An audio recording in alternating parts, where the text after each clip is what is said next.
Yo, yo, it's time to discover the flow. Shout out to the bros, you know. I like to welcome everybody to Discover the Flow. No matter how you discover the show or discover the bros, now you about to see how far we can go, because it's time for Discover the Flow. Yeah, cowabunga do, you know live is how we come to you. Turn the levels up when you hear the boys coming through. The Pod Squad giving you just what you need, hitting you with a new special guest every week. Don't you dare hit skip, man, it's Tristan and Kip.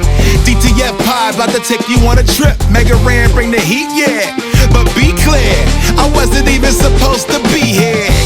Welcome to Discover the Flow. No matter how you discovered the show or discovered the bros, now you about to see how far we can go, because it's time for Discover the Flow. Let's start the show.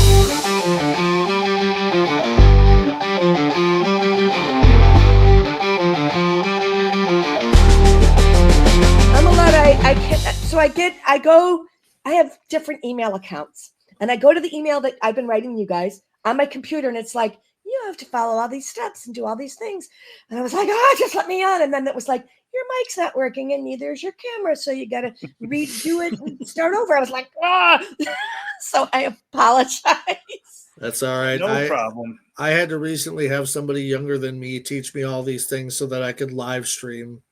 So it happens to all of us. Yeah, I'm pretty good with technology. When COVID happened, we had everybody had to learn do voiceovers, and we all had to learn how to become engineers. And I was like, I'm so bad at this. Like, why are you doing this to me? It was so hard. But I got through it. I did it.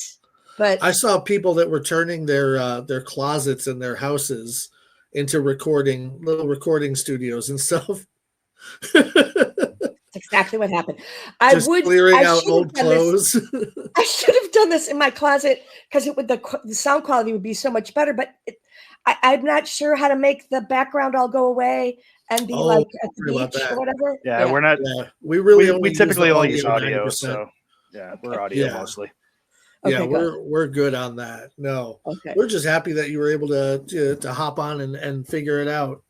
An hour later, and actually a week and an hour later. Well, you had a very good excuse the first time, and we hope your sister's all right and everything. Yeah, much better. Thank you so much. It was really scary, but yes, we will never, ever, ever, ever, ever judge anyone because they have a family issue. That's 100%. Both of us are very family oriented. Got it. Yeah, you don't ever apologize for having a family issue, because. Gotcha. Well, I felt bad because I didn't contact you. That's what I was feeling bad. Don't feel bad. January was a very long year for me too, so it really was. So how are you doing today yourself? How's Texas now? I don't know. I don't know what I am. Listen, you guys, I started teaching 5th grade because I wanted something to do here, and I've never worked so hard. It's like, it is so hard, and takes up. I work 10-hour days, and I'm constantly like behind and trying to because I'm on an emergency credential. I have to get my credentials, so I'm doing that while it's just nuts. I remember when I was in 5th grade, we would have those days where our teacher would roll in that old TV with the VCR on the cart and everything. Right. Could you imagine if your teacher did that and then she's up on the screen suddenly? You're like, wait, what's that? Yeah, we're gonna talk about baseball history. So let's watch the movie I was in. That's right. It's so funny. They did a baseball history thing in the 6th grade. They were doing this drama unit, and they did a thing about women in baseball. And then I'm there, and then they were like, "Come to our classroom," and I was like, "When?" Because we're doing all the things at the same time. But I got to come in for 5 minutes, and that was very fun. But yeah, they were doing an actual educational moment about women in baseball history. So that was pretty hilarious. Being that it's been such a big part of your life, have you learned a good portion of the history? About the women? Yes. I've learned about the women's history. Yeah. I'm not great with all the men. Not great. Yeah. Neither am I. There's a lot. Neither am I. So I've got the salient, I've got the Babe Ruth, and I got, Ernie Banks, and I got we got the basics down. That's My favorite all-time baseball story involves a guy named Doc Ellis who threw a no-hitter on LSD, which I was like, that blows my mind. Like, how could you even focus? How is that possible? You aim for the I little believe it was talking in the frog 70s. that's in the guy's glove. It's Okay. Yeah. If you're every blade of grass is talking to you as you step on it on the way to the mound. Oh my God. But yeah, couldn't Doc imagine Ellis that. was a legendary figure. That they What need to do a was he little on? documentary. Let me pop that into my Google machine. I can't remember. I believe he was from the 70s. It's got to be, right? Or the 60s. Yeah. Yeah, Doc Ellis. He unfortunately passed away in 2008. He pitched for the Pirates. Yes, Pittsburgh Pirates. yes, with the Pittsburgh Pirates. There you go. He also played for the Yankees And the Giants, Giants. the Rangers, and the Mets. Yeah. I mean, he played all over the place. Wow. Yeah, no hitter on LSD. Are both you guys from Chicago? Yes. Yes. Born and raised. Yes. Love it. Whereabouts? Right now, we're in the Naperville area. Yeah. Okay. I was born in this area. Lived here almost my entire life. Okay. Moved out to Indiana for a little while. Moved down southern Illinois for a little while. Whereabouts in Southern Illinois? Well, more central, right up by Champaign. Okay. Because I had a little place in DuQuoin, which is like this big on the map. Yeah, the town that we lived in and down there was 3 sets of train tracks kind of crossed, and it was right in the middle. Gotcha. Yeah, if you blink, it's a blink and you miss it kind of town. Right. Same with DuQuoin. Yeah. Yeah, my mom raised me and my brother kind of like nomads. Like we were in Kankakee, we were in Frankfort, we were in Tinley, we were in Orland, New Lenox, Joliet, Manhattan, just everywhere. But I personally, yeah, I'm both. Honestly, I'm both. Okay. Nobody tells me that I have to choose one unless they're playing each other. Gotcha. If they're playing each other, I choose Sox. That's South Side. Sure. It's the South I choose Sox, but I did get my first ever Cubs jersey recently. So I am the black sheep of my family as far as Chicago sports teams go. I don't like most Chicago sports teams. I don't follow most of them, but most of my family and as far as baseball goes are Cubs fans, and I'm 100% a Sox fan for life. Gotcha. Were you in what was it, the River Forest area or? Yeah, I grew up in the Oak Park River Forest area. Okay. I went to Oak Park River Forest High School. Guys, I went to high school at the same time with Homer Simpson, Dan Castellaneta, Mary Elizabeth Mastrantonio, who played Maid Marian in Kevin Costner's Robin Hood and did A Color of Money. She's a big time actress. Kathy Griffin. Me. Yeah, it was like crazy. All 4 of us were on a play together at Oak Park. They really had a murderer's row there and didn't even know it. Did you have any siblings growing up? I'm the youngest of 5. So yeah. Oh, wow. Okay. Yeah. And I'm living now, taking care of my mom, and my sister lives behind me in the house behind me. And stupid me. You literally told us you had a sister earlier. That's okay. Hitting the head one too many times over the years. Just one too many. But yeah, no, that's fantastic. Yeah, I read that you were living and taking care of your parents in their 90s, and I'm like, man, to be 90s, that's a big bucket of win.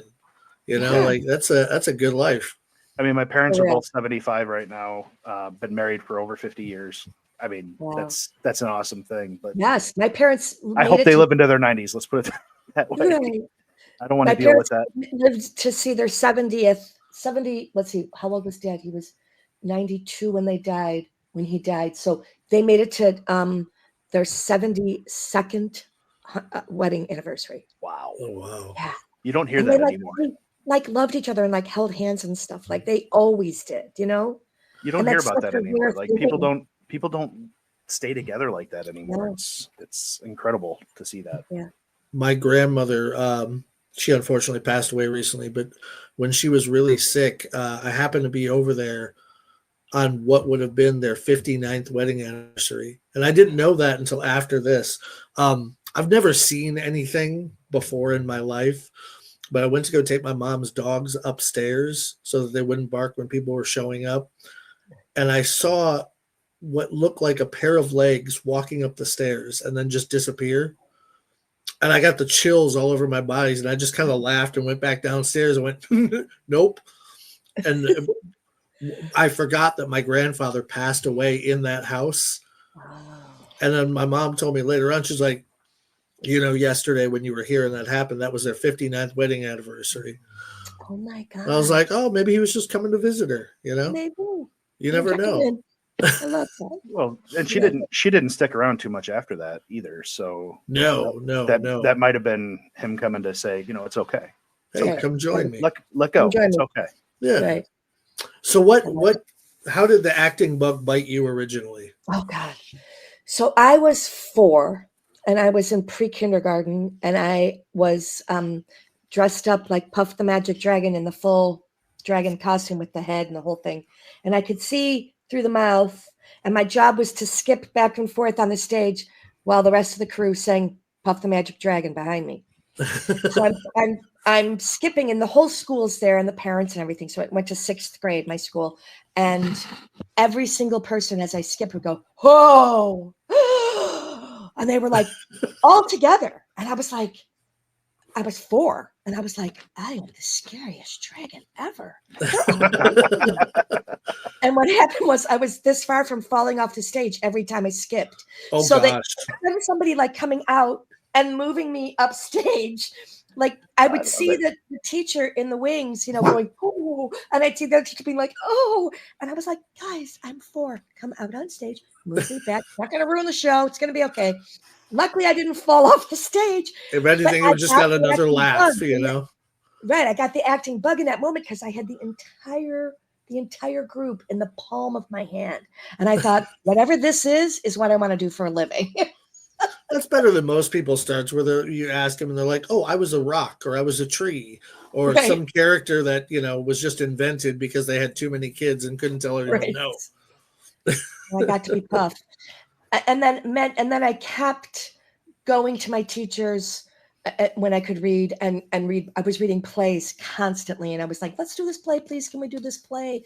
And they would be like, no. And then finally they did one, and I was like, "Okay, well then I'm going to be the lead." And they were like, "No, you're just going to be the rich lady who finds the stone." It was called A Stone in the Road, but I mean, I just was so pushy to just do theater at my school. I just kept pushing and pushing and pushing.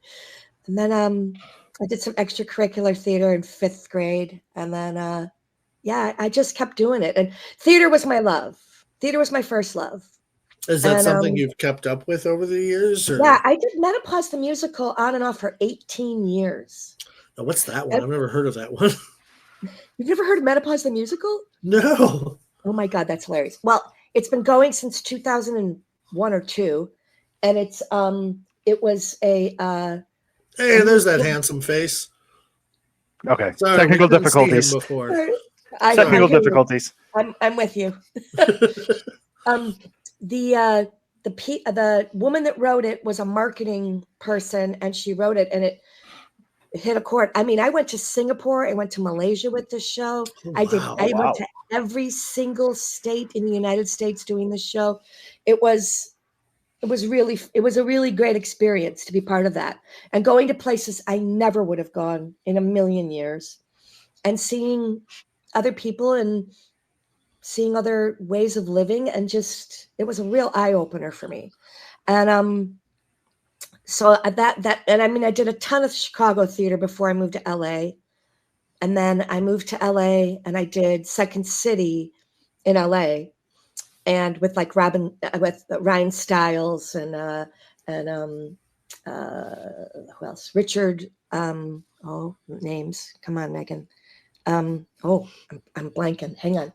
These are all people that work all the time, and I'm having a hard time remembering names. Anyway, I did Second City, and then after Second City, it closed, and then I got League of Their Own right after that, and that was my foray into having a career. So what was the process to getting the role in A League of Their Own? Because I'm assuming that you had to prove that you could play ball and you could, things like that. So everybody had to play ball. It didn't matter if you were a star or not. Everybody had to play ball before they could audition. And originally it was David Anspaugh, and he did Hoop Dreams. Is it Hoop Dreams? No, he did. He's a director that's done a lot of sports movies, and he cares very much that people can actually play. So he was the director, and Penny was the producer, Penny Marshall. And then I was living at the time with a friend who was a trainer, and so different actresses were calling our house to get together with him. And this is, you guys, this is the early 90s, right? So this is like answering machines and stuff like that, right? No cell phones. And so I answered the phone one day, and it was this woman named Kathleen York, also a Chicagoan. And she said, I get to play baseball for this this movie that they're doing called A League of Their Own. Do you play ball by any chance? And I said, I played some 16-inch. I can hit, but I'm not a great fielder. And she was like, well, they're looking for women who can play. And she said, I'll give you the script. And I was like, super. So she started working out. Jeff, my roommate, started working out with her. And I was just her throwing partner. I mean, I was just the person that was helping her, and we were getting to know each other, and she gave me the script. I read the script and I thought, God, I want to be Marla. Yeah. Me and 5 million other women, but you guys are going to laugh at me. I put up all over my house these little affirmations. I am the greatest baseball player. I am playing Marla Hooch in A League of Their Own. This or something better now manifests for me in totally satisfying and harmonious ways for the highest good of all concerned. I would not laugh at that. I'm very much in the belief of manifesting and believing something into existence. Put your energy out into the universe, and it'll come back to you. Yeah. And I didn't have an agent. I was like, I had a commercial agent who I had just signed with, or hadn't even signed yet, that we had an agreement because they had seen me at Second City. And so I went with Kathleen to her audition, which was at a field at USC at University of Southern California. Oh, so you kind of snuck into the audition, huh? I totally snuck in. This is what happened. Good for you. We were playing. I had called the casting director, Amanda Mackey, who's a huge casting director. She answered the phone. And I was like, threw me off so much because I so expected to speak to a secretary. And I said, hi, I've read this script, and my friend Kathleen told me that you guys were having auditions, and I want to come and audition, and I'm from Chicago and I play ball. And she was like, send me your resume and we'll see if we can get you in the next game. Because they were setting up all these different audition weeks. And the first week was for celebrities, mostly. It was Leah Thompson and Paula Poundstone and Marla Maples and, stars from the 90s, right? Early 90s. And so I went out to warm up with Kathleen, and they said, okay, all the players stay on the field. Everybody else go to the stands.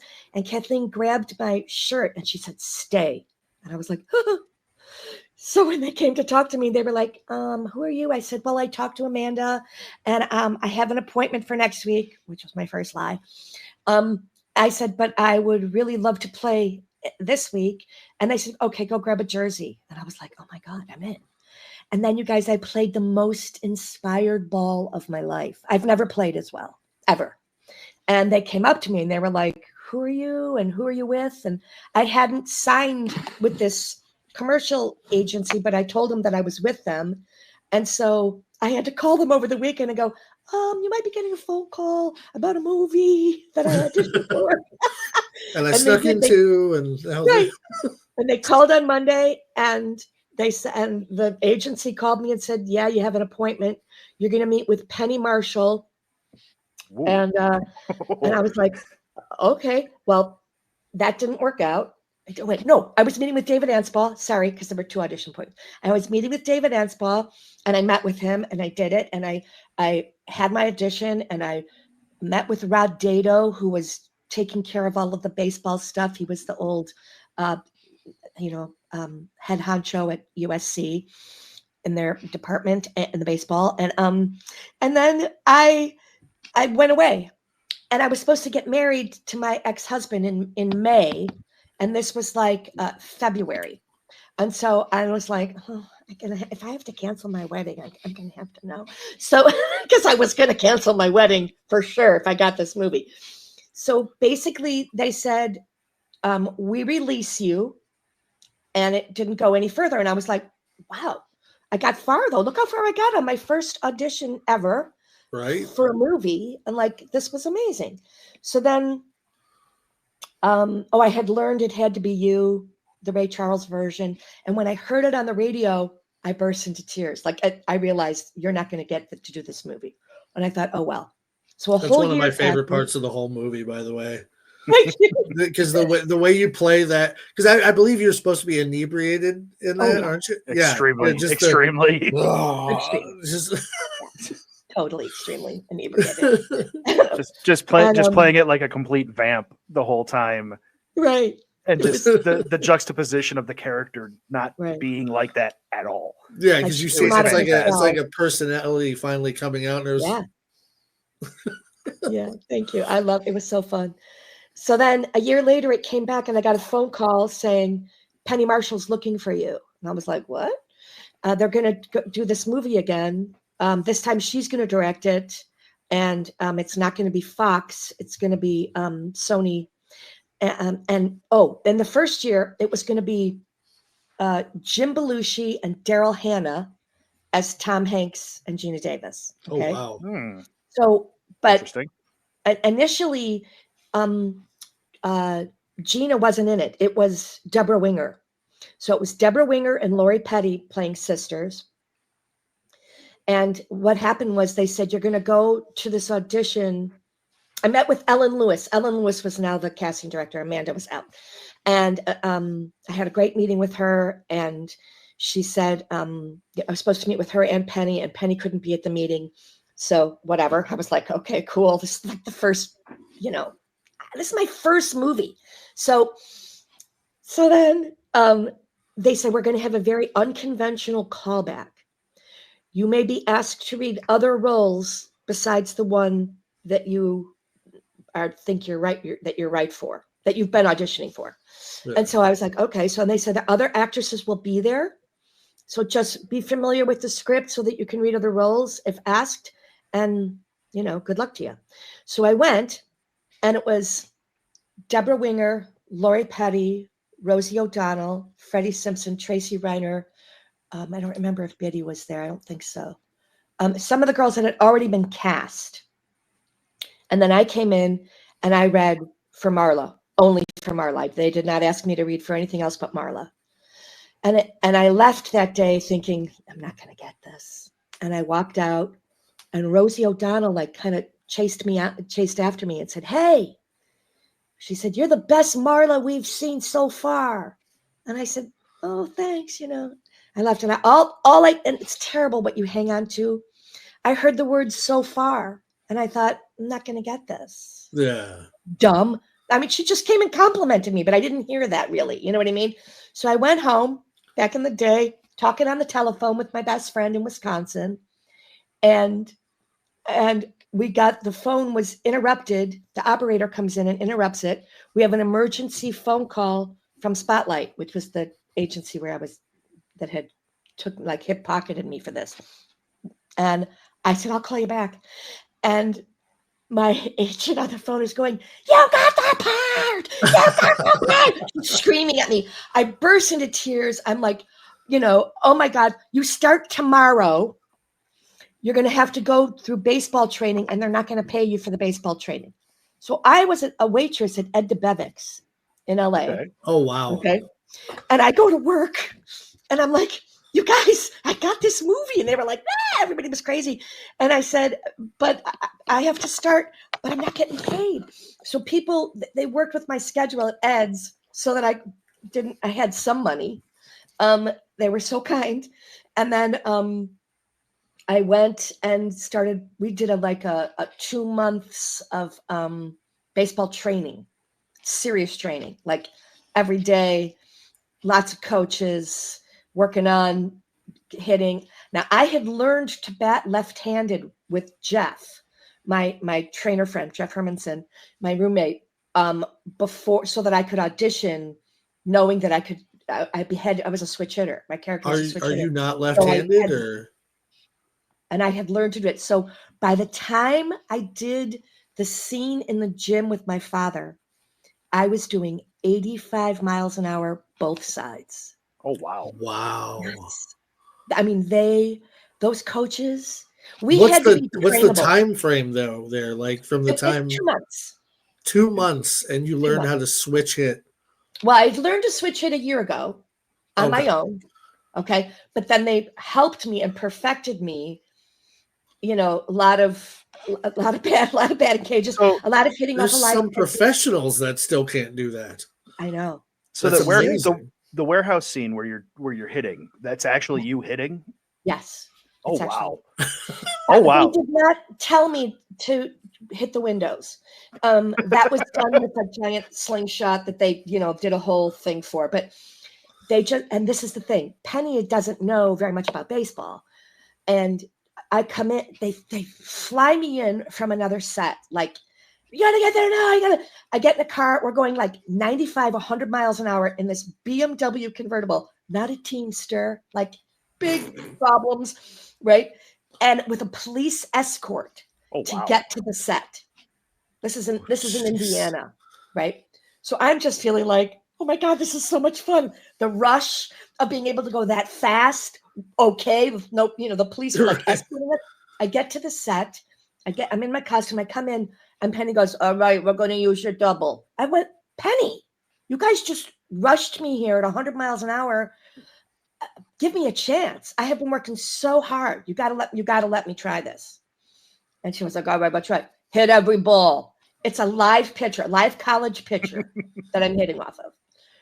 You can't ask a Major League Baseball player to hit every ball that's being pitched. Right. Anyway. Oh man, I made contact, stupid contact and great contact. Like I hit every ball. And and we did we ran it for so long.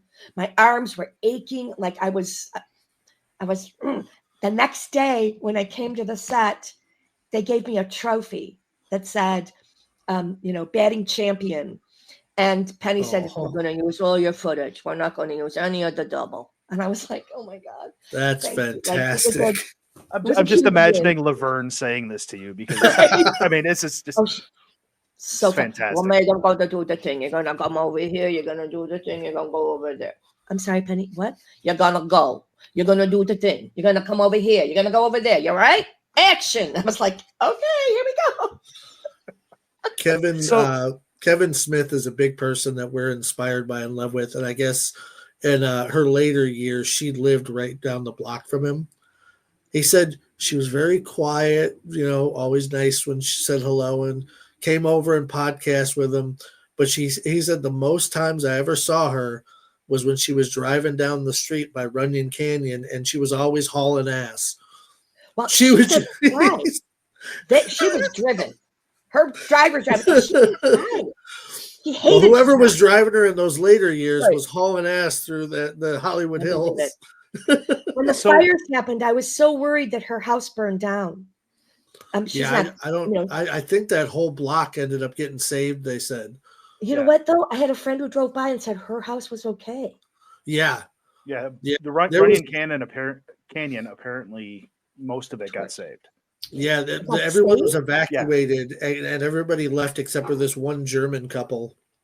Yeah. And Kevin said that he had went back the same night to check on it because he was watching the house cameras. Yeah, like 2 hours after they were gone, and then he could see Runyon Canyon, and it was out. It was out. The people that stayed behind said that like 20 minutes after everyone evacuated, these planes came by and dropped like 50,000 gallons of water on it and put it straight out. Wow. So they were all very lucky. Very So, lucky. Stop barking. My dog's. so Who's your sidekick? What? Who's your sidekick? Well, she's supposed to be taking her nap. She's in her crate because she actually likes to go to her crate. That's my her name is sidekick, my napping Hadley. buddy. Oh, he's our third Hurry up. podcast co-host. Come here, baby. Come here. Let me show you off. Come here. Come here. You're okay. Come here. Come here. Let me show you off. Oh, This is Hadley. Oh, She's an awesome cutie. doodle. She's my girl. Okay, I know you don't like to be held like that. I know. Okay, go see Brenny. Okay, go work out there. Okay. behind me is this is Charlie Bronson, Yep. aka the Duke effing Wayne. Yep. Oh, He's our good boy. He's about 3 years old. We rescued him. love So it. he hangs out, and he's one of our co-hosts. He's fantastic until he poops on the floor, and then Yes, he is. it happens. But what was it about the Marla character that appealed to you? Everything. I loved that she was not secure in herself and found herself through playing ball with a bunch of gals. Also, you should know my character in the original version, the character was listed as the fourth lead on the call sheet. So my name was between Tom Hanks and Madonna's, which is crazy. First movie. And the original script, she gets traded to be near her husband, Nelson, who makes cheese, to the Racine team. So that when Kit gets traded to Racine, they're both playing in the in all of the World Series, all of the championship games. My character was pregnant, and Gina's character, she just found out she was pregnant. She was, not very far along, and Gina's character took her out at second base, made her, slid. I flip. We did the whole stunt. We brought in the Luma crane. It was this whole big thing.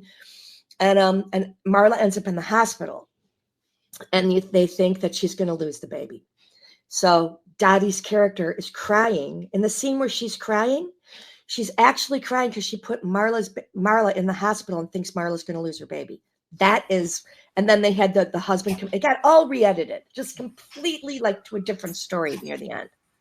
And in the Which end is of the wild movie, because that might be the most famous line from the whole movie, where Tom Hanks tells her there's no crying in baseball, and to find out that that's something that was just kind of re-edited. No, not that. It's not that scene. It's when okay. Sorry, I apologize. Gina Davis is in her hotel room and she's crying. Okay. Isn't that's right after the other girl's husband died? Yeah, Kit gets traded and Dottie's there by herself and she's all upset and crying. And then her husband comes in. Well, actually, she was crying because of what happened with Marla. And then at the end of the movie, you can see that older Marla is wearing a different colored jersey than the Peaches. The Peaches are wearing white, I think, and Racine is wearing dark blue. And when she comes up to talk to them, she's wearing a dark blue jersey. That's because she had been traded to Racine and she ended the season with Racine. But nobody knows that. Nobody knows, right? They were just wearing different shirts at that point. Right. Right. But so that it was a much bigger part. And Marla never would have left baseball for any reason ever. She would never have left. But Penny was like, I'm real sorry about this, but we had to re-edit the stuff on. You're going to have to say, see you next season after you get married. I was like, okay. Because we were doing, the dubbing that you do. What's it called? I can't remember. Words are hard. The post work. What'd you say? The post work. The post work. Exactly. It's not looping. What's it called? I can't remember the word. I know what you're talking about, yeah, but so do I. I'm having a brain fart moment where it's escaping. It's called dubbing. It's not dubbing. It's I can't think of it. Anyway, I will. I'll probably pop. I'll be talking, I'll go, you'll be like, what? Because I'm crazy. Okay. So So that's that. So Marla was I think she's the best written character. She has the biggest arc and I think that's why so many people love her. Because she starts off, sort of sad sack, and she gets a life, and she finds herself. And I think that's the journey for so many girls. It's for people, probably for boys too, not feeling comfortable, not feeling part of it. And then, through something like sports or organized whatever, they find themselves. And so I know that the original women who played the game and from 1943 to 1954, the All-American Girls Professional Baseball League women, who I've become friends with for a long time, they talked about what it was like. Many of them were 16 when they went and played. They were really young. Oh wow! And when the John Levitt's kind of character comes to the house, when the real guy that came to their houses and said, "We want your daughter to come play ball," the parents were like, "This is 1943." They were like, "No, my 16-year-old daughter's not going to go and play baseball." And then they said, "This is how much money she's going to make," and it was like more money than their dad was making twice over. And they were like, "You're get on the train, you're going," like and send money home. And so they did, and they kept their families alive during World War II. A lot of them, their stories are so amazing. Those women, and they're almost all gone. Yeah, I've been looking into that quite a bit, and unfortunately, it's sad to see that it's hard to find any living members from that anymore, especially because out here we have a place. Not only are we really close to Cantigny, where they had the Harvey estate for the film, right? But we're placed in downtown Naperville called Naper Settlement, where almost every summer the girls who do the Rockford Peaches exhibition games will come and play one out here in Naperville. And so it's one of those things that I like to go to, and we're going to go to one. I don't know if Steve's going to join me or not, but there's one in March in Rockford. Or no, it's May. It's in May in Rockford that I want to go to and check out. Yeah. But before we move on from A League of Their Own, because you have done so much more in your career. You're on the set with Madonna, Gina Davis, Tom Hanks, Lori Petty, all these people. There's got to be something that you could tell us, what's a good story from the set itself that we might not know. I think of a great story. Towards the end of the we filmed for from May until November, and towards the end of our time, Gina Davis. So when we were doing the scenes on the bus, we had to go out very far into a rural area to do that, and and everybody was tired. Everybody was, had been away from home for a long time, and Penny didn't want the hair and makeup people to touch us up anymore. There was just too much going on all the time, and she felt like she couldn't get a shot. And she was like, "Hair and makeup, go away! Just go away." So we're in the bus, and Gina's makeup guy is like, there's a crack in the, at the top of the window. He's putting lipstick and blush, so that she can touch up herself before, because she didn't want anybody on the bus. Get off the bus, So there's a picture. I have a picture of Gina like this. "I'm doing my own makeup now," and she's doing this pat. We just had so much fun. We were laughing, and yeah. And then Gina said she made shirts that said "Free the Peaches," because we were on this bus and they wouldn't let us off. and she did it in paint, looks like paint, right? She said she was going to rent a helicopter and have it land and go "Run, everyone, run!" But none of that happened. But it was fun. We had fun antics. A good old Schwarzenegger get to the chopper, So we could probably talk all day, and I know we could. I'm pretty sure you could too, about A League of Their Own, because it's such a fantastic movie. I came in uniform. I love But you. but you did another movie that's really near and dear to my heart Oh because God, yes. my sense of comedic timing has always been I learned it from Mel Brooks in a lot of ways. Yeah. And you did Robin Hood Men in Tights. And how was that experience? Oh my Because God, you guys. The audition for that movie was so hilarious because they had been looking for a very large German woman. That was the description. They wanted her to be just kind of big and looming, and they couldn't find anybody. So I get a call from my agent who says, "Listen, Mel Brooks is doing this movie, Robin Hood Men in Tights, and they're looking for a big German woman. They can't find one. We got you an appointment, but you got to go as big as you can." Like, and this is what he said: stuff clothing in your arms to make your arms fatter. And I was like, David, I am not going to stuff clothing in my arms. So I went to Western Costume, which is the big costume place in LA, and I rented a Santa fat suit. And I had it on, and I didn't have a lot of money. So I was like, I had to be like, I couldn't rent a lot of, and have it for a long period of time because I just didn't have very much money. So I rented like this sort of toga costume over it, just like a white kind of sheet over it. And I had a ropey belt, and then I had really long hair, and I put my braids one on top of the other on the top of my head. Like, I dressed for this part. And, one of the big no-nos in the shirtless audition book is never dress for the part. Well, I had carte blanche to do this. So I thought, I'm doing it.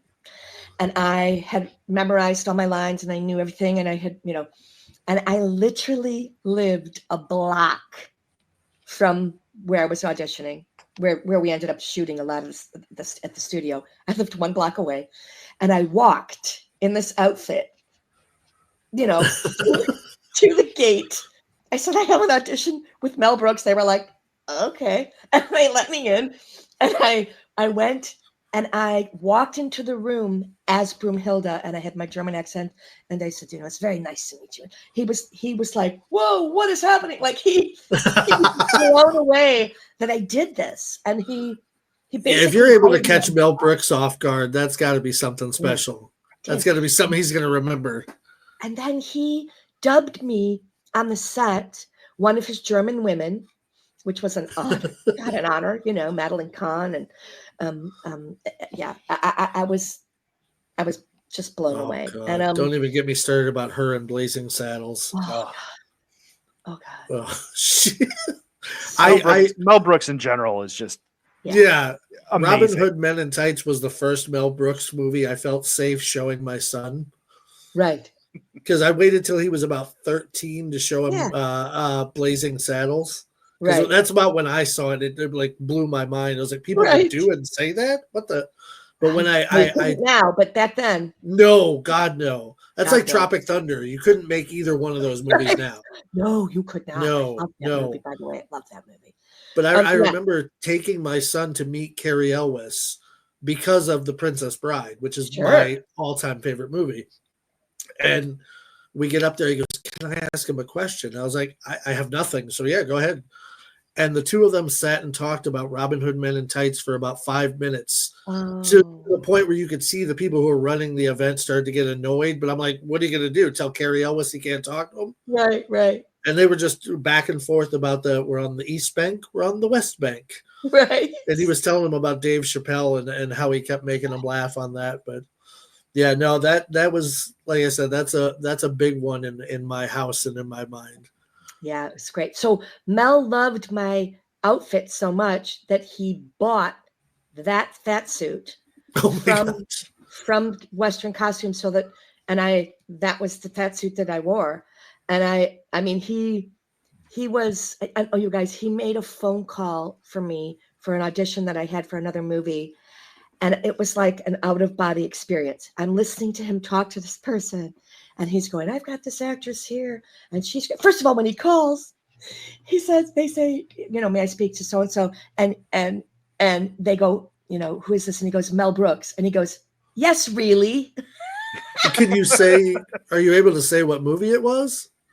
Oh, it was nobody. You'll never know it. It was called Angie. I think they named it Angie after that. I think that Tarantino's sister got the part. She should have. It was an Italian movie, and I've got the Irishest mug of the world. It was all good. But he was you had the so German kind. down, but not the Italian. Right. He was just so kind. Doing that. Gosh, yeah, that's a guy that I'm happy to know that guy's still alive and making stuff.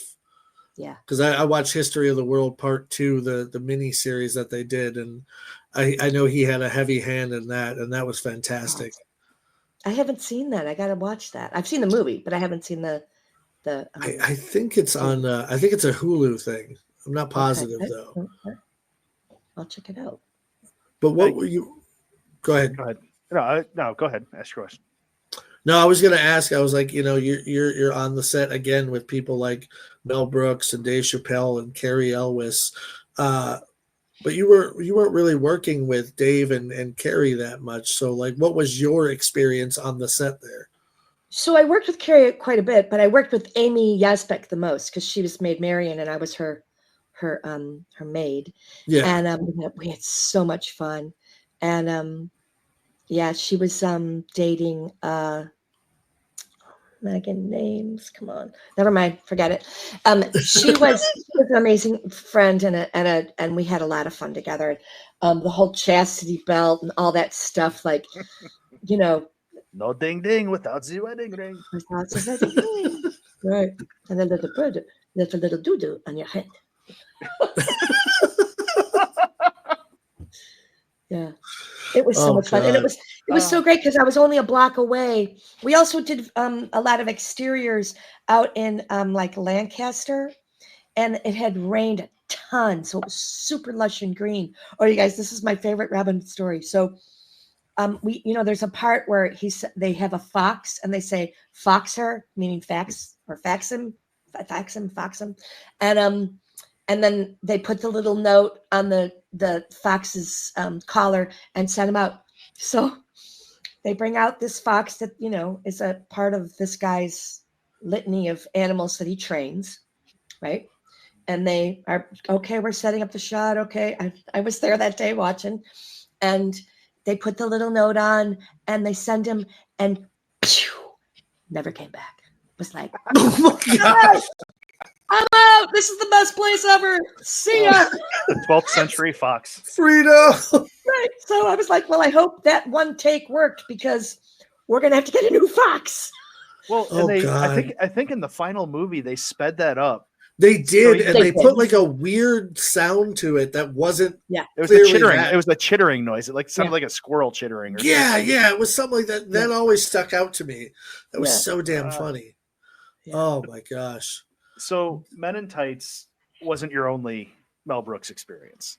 No, he wrote a scene for me. I get this phone call from my agent saying, Mel Brooks has written a scene for you in a movie. We want to send you the script. And do you want to do it? I was like, I don't even need to see the script. If Mel Brooks wrote a scene for me, Mel Brooks calls, I'm there. I'm doing it. Right? No question. So he had cast Amy again, as Lucy, and I was her maid. So Essie was my name. And then there's the whole scene with Dracula's carrying me, and he's, and it's on, he had this like wheeled conveyance thing, and you can hear it. Like Mel leaves the sound in, like, I will keep you as my wife forever, I will love you forever. And then he goes, oh, not you, and it was this whole joke. So it was very funny. I was so honored that Mel,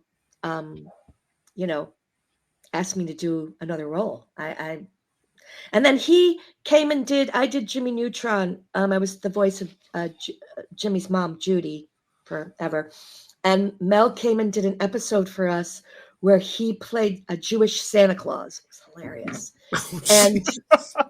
And I got to see him. I'm doing a podcast. Hang on, Ma. Sorry, hang on. I'm doing a podcast. You can leave the dog with me, but I'm doing a podcast. Hi, Mom. Oh, we'll call it. Patrick, to the picture. Okay. Really responded. I can't find it. Okay, we'll find it. I got it. I'm doing a podcast. Is her crate? I got you. Yes, I'll put her in the crate. Thank you. God love you. All right, go on. Go to bed. Go to bed. All right. All right. Sorry. Yeah, we'll be able to cut some of that out of there. So I hope so. Doesn't matter how old you are, your parents are always going to interrupt you. Yep. Doesn't matter. No matter what weird stuff you're doing on the computer. Doesn't matter. Oh my God. What was I saying? I forgot what I was talking about.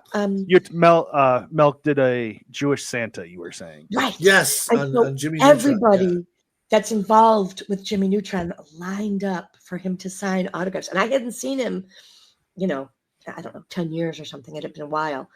And it was a nice little reunion and I got to see him. And so that was fun that happened. I've heard from pretty much everybody that's ever worked with him that he is probably one of the sweetest men in Hollywood. He's wonderful. So you got these amazing movies that you've been on, and we promise we won't tell if you have, but come on, you had, everybody does it. Have you ever kept anything from set? Oh yeah. Oh, definitely. What do you got and I've offered to buy stuff too. Yeah. So when I did For Richer or Poorer, it was a Tim Allen, Kirstie Alley movie where I play an Amish mom with J.O. Sanders. He was my husband.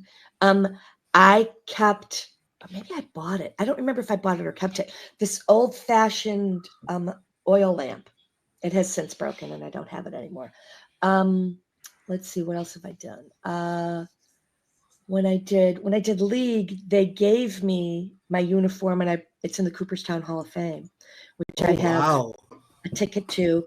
Anytime I want to go, I got sort of an induction. They took me on the Sony jet. It was so fun. Me and Tracy.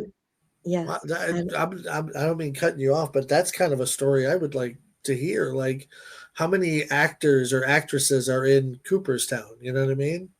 So my dad, who was a diehard Cub fan, loved baseball, but he was a diehard Cub fan. I got invited to go give my uniform to Cooperstown. They gave us an induction. One moment. I'm going to go get it. I'll be right back. Absolutely. Please take your time. Like I said, we can edit everything out of here. I mean, This is my Hall of Fame. Wow. And it's got the, hang on. It's got the official tag. Yeah. And then on the back, it says Cavanaugh. Can you see it? Yep. Yes. Cavanaugh 32. And I got, they gave me this when I got inducted, and I met Pete Rose, and I felt so bad. I was like, oh, no. I'm in the Hall of Fame, and you're not. It was just wrong. I think now that he's gone, they're talking about putting him in. What? I think now that he's gone, they're talking about putting him in finally. Oh, where he that's deserves so to be. They should have done it when he was here. Yeah. But anyway, I mean, now that gambling is part of it, right? It's just dumb. There's sports betting all over the world. You can do it online for pro wrestling. Why is baseball such a problem? Right. Well, in football, they do all that betting stuff. I watched the ads, and I'm watching this, and I'm thinking to myself, he bet on his own team. He didn't bet against them. Yeah. He was betting on himself, essentially. Yeah. Which, I mean, at the end of the day, that's you should do that in life. To me, that's a certain level of confidence that you just can't you can't beat that. The man's betting on himself to win. Yes. I don't think that should have been illegal. But if you're betting on yourself to lose and then throwing the game potentially, that's another different. story. That's a whole nother Absolutely. animal. So how did they come to you about the Hall of Fame? Oh, it was all through Penny. And so Penny Marshall, I did a lot of readings at her house. So here's what happened. After League, I was pregnant for real. I like Life Imitating Art. My character and the real Megan were both pregnant. I had my son, Brendan, and then I came back with Brendan and my ex-husband back to California. And we stayed in Penny's guest house for a couple of months until we got a place. And so she was like an aunt to me. Do you know what I mean? I was invited to all her birthday parties with Carrie Fisher. Oh my God. Those parties were A-list. And me, She hands me her camera one time at one of the parties and goes, "Here, take pictures for me." I'm like, "Oh, because that's what I want to do. I want to walk around and take pictures." People are looking at me like, "Who the hell are you? Why are you?" This is Penny. Penny had one of those like little label makers and had her name on her camera. So I would go, "This is Penny's camera, and she wants me to take pictures." Anybody can make the label maker. You know what I mean? Like I couldn't. Right. And I was like, and here, here I am taking pictures of George Lucas and Jerry Fisher. And I'm just like, so I was like her niece. You know what I mean? Like that's how she treated me.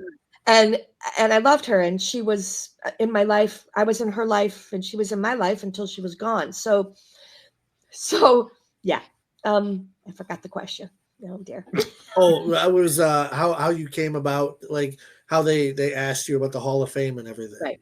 So Penny, I don't know if they approached Penny. I don't know how it all happened, but I got a phone call saying you are invited to come to Cooperstown, give your uniform, have an induction. And I was like, when do I need to be there? Like, yes. And so Penny was using the Sony jet. So me and Tracy and Lori Petty were all on the jet, and we went to Cooperstown, and it was that's pretty unbelievable. Incredible.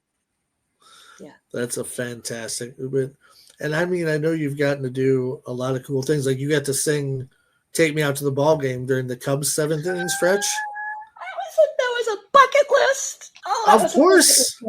Oh my God. Of course. Again, Sox fan more than Cubs, but I still. Hey, if they ever came to me and said, "We want you to sing the Take Me Out to the Ball Game" thing, I'm there. I don't care. I will wear a Cubs hat. I will wear a jersey. I will go full on blue and red. I'll wear Cubs underwear. I don't care.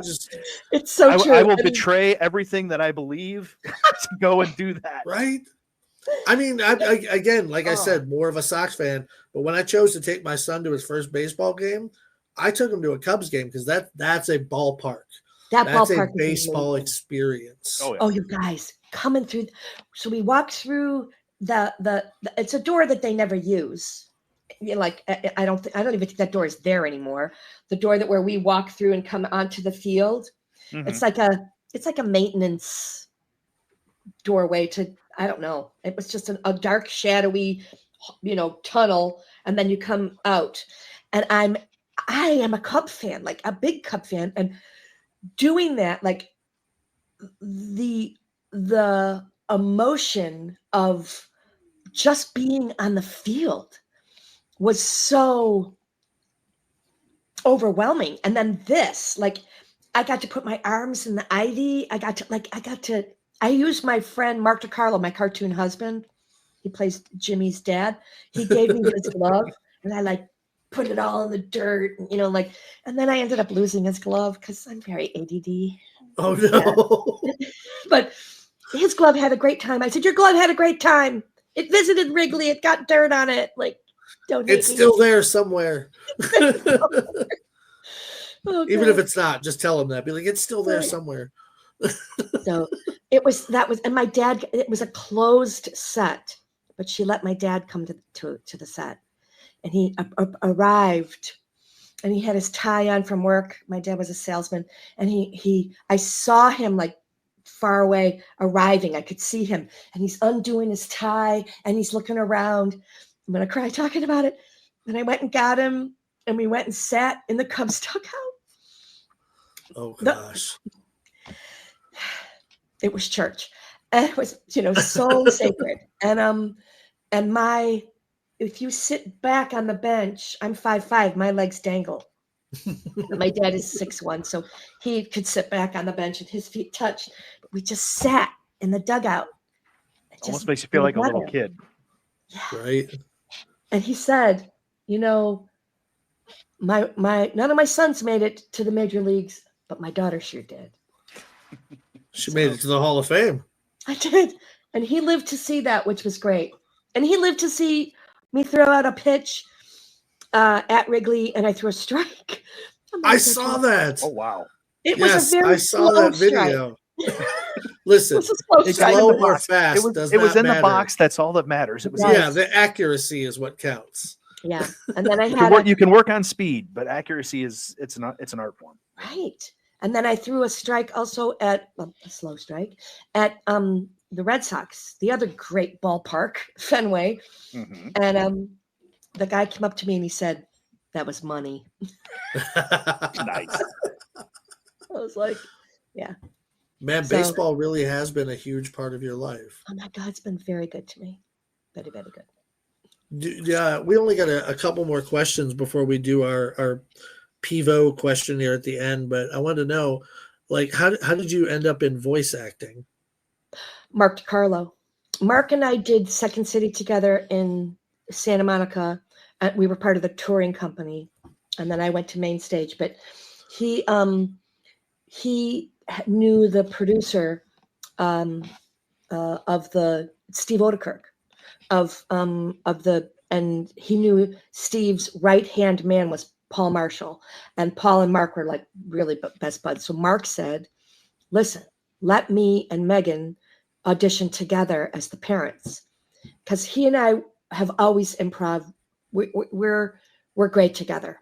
We are a team, and in fact, we're going to be doing cons as the parents, and we're going to have it's going to be, I think it's going to be really, really great.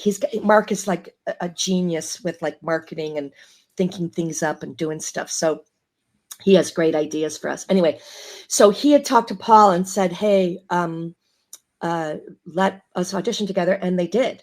And, I think he came up with Sugar Booger. I came up with Jimmy's name, his full name, because, when you're in trouble, right? Oh yeah. So yeah. James Isaac Neutron. I came up with James Isaac because Isaac Newton, right? And so they let us keep stuff that we improv'd, which was really fun. And they would always let us that cartoon. We all got to be together when we could, which they don't do ever anymore. But like we were all in the recording studio. Oh, you weren't doing it. Debbie Wow. Okay. Jimmy was in her own booth. And I think at this that it would depend on who was the other, like the second lead of that episode would be in another booth, and then everybody else would be just everybody had mics, and we would share mics and stuff. But somebody would say something funny, and we would be like, you had to be totally quiet to not blow a take. Oh, it was so hard. It was the hardest thing I've ever done. You're laughing so hard. I don't know if you know the people that were involved in that show, but oh my God. Yeah, so funny. So freaking funny. Unfortunately, I never really got to watch much Jimmy Neutron, but there was a show. Yeah, again, my son loved that show for a couple of years, so he could probably talk your ear off about it. Right. So fun. So overall, as an actor, every actor that we've talked to, and we've talked to a handful, not a lot, but we've talked to a handful. Who would you consider your acting influences? Like who inspires you to do what you do and all that? Well, I moved to LA because I saw broadcast news. And Holly, what's her last name? Oh my God, I'm so bad with names. Holly Hunter? Is it Holly Hunter? Hang on. You better cut this part out. Hang on.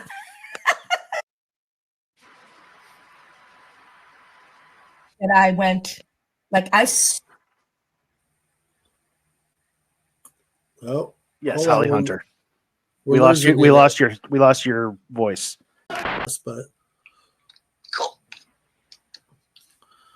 okay. So, like I said, there was just a few more things we wanted to cover. One big thing that I wanted to talk about real quick, just because, and like I said, I never ask anyone in an interview anything ahead of time. And I sent you an email to ask if this was all right, because I feel like it's an important thing for younger people to hear.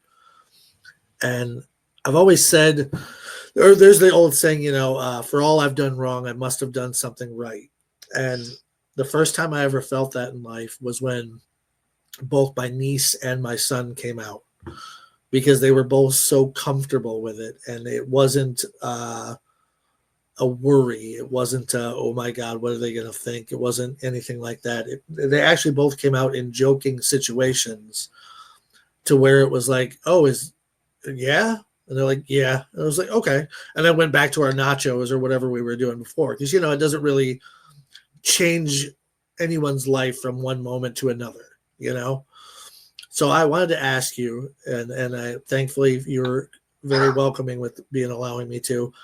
What was your experience like for you coming out? I came out at 39. It took me a really long time. I tried to be straight. I tried really hard. And I was doing what I was supposed to do instead of who I was. So I was married. I had a kid. It was very hard. And I did a lot of therapy. And I did therapy with my ex-husband.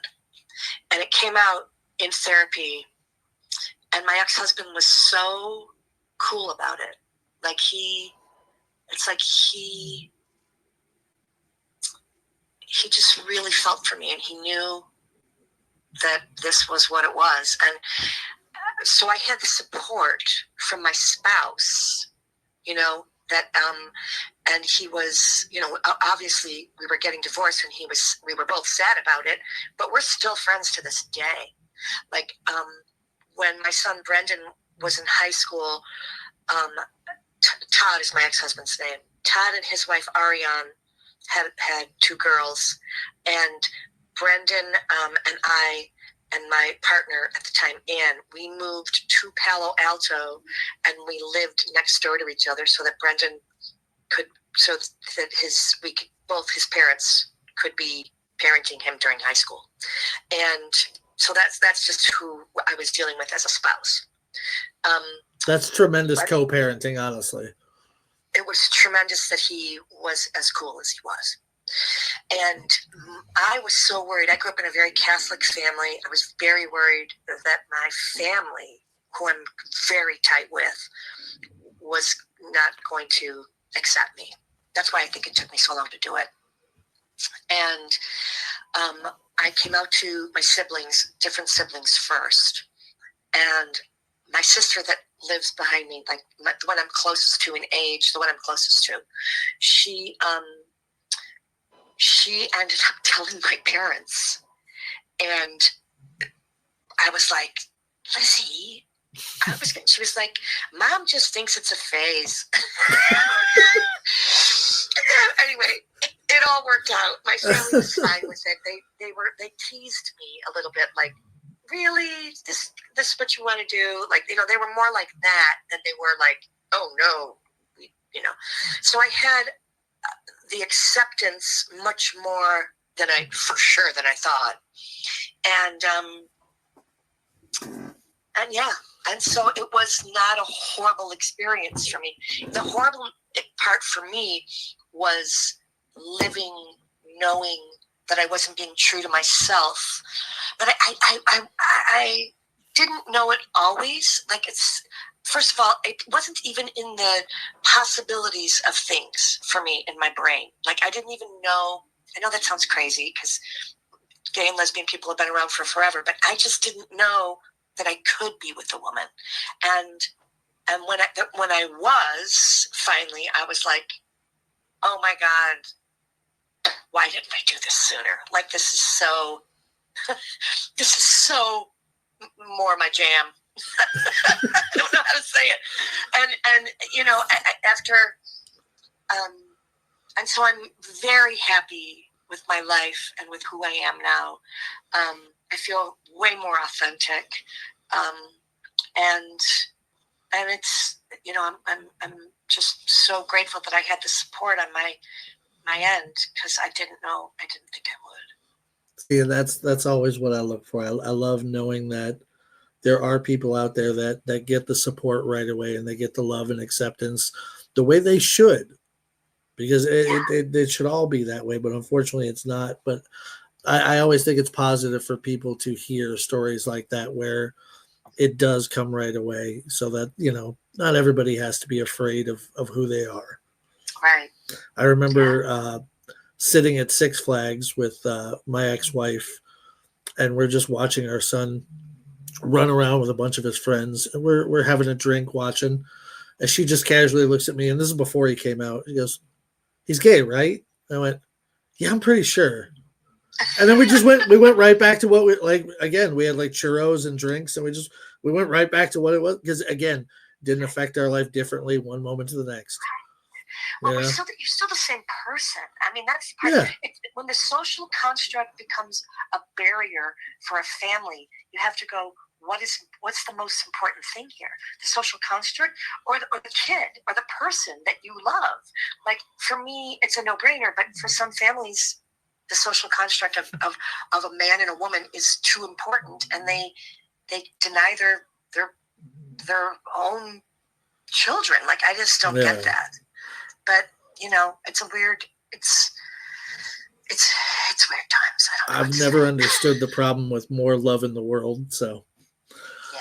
So to wrap this up, we like to do a small questionnaire that was made famous by Bernard Pivot and perfected by Mr. James Lipton on Inside the Actors Studio. Right. Okay. Because if you can't find a good way to end something, steal from someone who already has.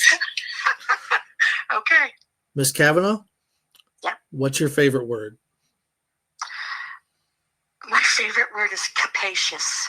Capacious. Now, what does that one mean? Teach me another word today. Okay, so it's like capacity, right? Capacious. Okay. A capacious handbag. So I did The Importance of Being Earnest when I was in college. And there was a line that Lady Bracknell says, talking about a capacious handbag. And I just love that word. So anytime I can use it, I do. Oh. It means a very big handbag. Or a very big whatever. Capacious drink would be, giant, one of those giant drinks. Capacious. What's your least favorite word? My least favorite word. No, I don't have one. I don't want to make it political. No. Hey, if you don't have one, you don't have one. Yeah, my least favorite word is Trump. There you go. Okay. I mean, there's a good portion of the country that would agree. There you go. What sound or noise do you love? I love the sound of the cello. It's probably my favorite sound. What sound or noise do you hate? I don't hate a lot. Let me think. What sound or noise do I hate? I guess really loud construction noise. Like that thing. I hate that. Yeah, I don't like that sound. What profession other than your own would you like to attempt? Well, besides education, I would be a doula or a midwife. There you go. How about one you wouldn't like to attempt? I don't think I'd ever want to be a sanitary worker. Sanitation worker. Sorry, sanitation. Now, this one... My sense of smell is my keenest sense, so that would be hard for me to be a sanitation worker. Go ahead. This one we mean creatively. What turns you on? Oh, wow. A really good play that is well written and well acted. In the same vein, what turns you off?